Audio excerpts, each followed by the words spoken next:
many times can be victims to the system itself.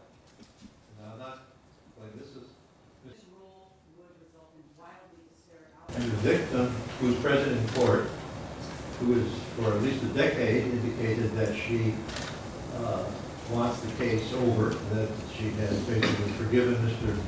Polansky as much as anyone can, and Mr. Polansky has accepted moral responsibility and legal responsibility. I stand before you no longer afraid, and with hope that you will consider my plea for justice and relief.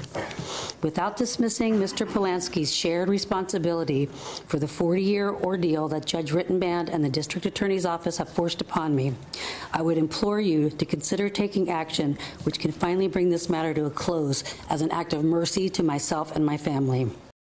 First, I would like to ask you to consider sentencing Mr. Polansky to time served in absentia.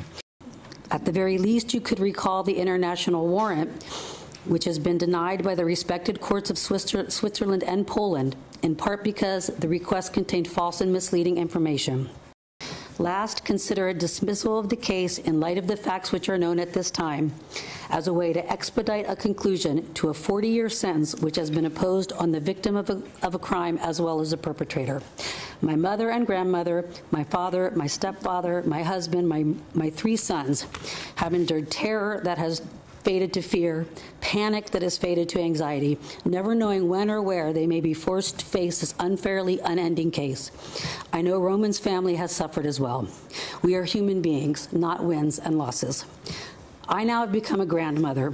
I implore you to consider that now a 5th generation of my family may be unfairly burdened and resolve this matter without the spectacle of arresting and incarcerating an 83-year-old defendant for the benefit of the egos involved in this case.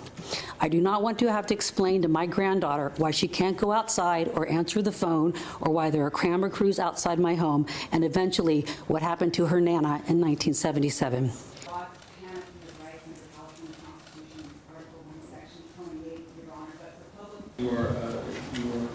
Your courage as a survivor is noted, and I thank you for that. I am not defending his conduct.